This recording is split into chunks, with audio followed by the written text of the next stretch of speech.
Carburetor is used to mix gasoline into the intake airflow with ideal volume and proper timing. But how does it work? Carburetor works by utilizing pressure differences. When air flows, the air pressure is lower than the atmospheric pressure. This is called the Bernoulli principle. This principle states that the faster the air flow, the lower the air pressure. Due to this pressure drop, fuel is able to be sucked into the air stream. But to get faster airflow, we need to add venturi in the middle of the air hose. Venturi is a section of air hose with a smaller diameter. Its function is to accelerate the airflow. So according to Bernoulli's law, air pressure can be even smaller. It makes fuel more easily sucked into the air stream. So, the carburetor uses the Bernoulli principle to mix gasoline into the air stream towards the intake manifold. But how does the carburetor control the engine RPM? Please see the anatomy of this carburetor. This is a variable venturi carburetor.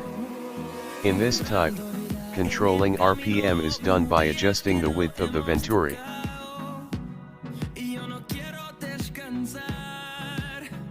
So before we go on, we should know some important parts of this carburetor. First, the piston. It functions to regulate the width of the venturi. Main jet. It is used to distribute fuel into the venturi. Idle air channel. It is an additional channel to flow the air at idle RPM. Pilot jet. It functions to distribute fuel to the idle air channel. The last, there is an idle jet. This is a pointed needle that adjusts the width of the main jet according to the piston position. So when the engine is idle, the piston is in the lowest position. It makes the venturi very narrow. And the main jet is also covered by needle jet.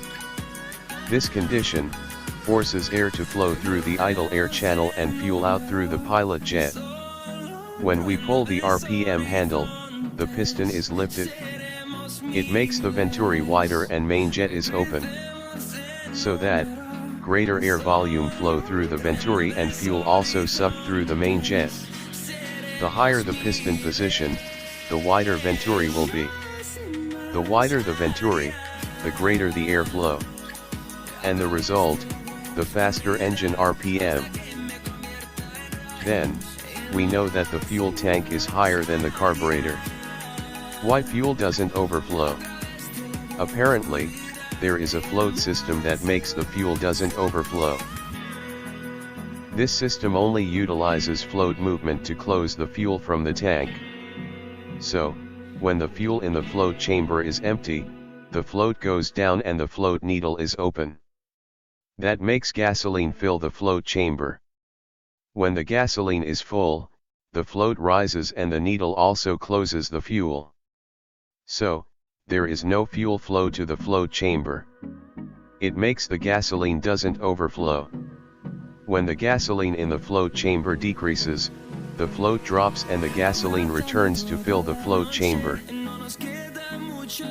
And the last, you must be confused by the screws on the side of carburetor. The screws are used to control the idle RPM. First, the idle air screw. It is used to adjust the width of the idle air channel. So, when it tightens, the idle air channel becomes narrower, so that less air passes through. Second, the piston screw. It will adjust the height of the piston when idle. If it is tightened, the piston is lifted and it makes more airflow via venturi.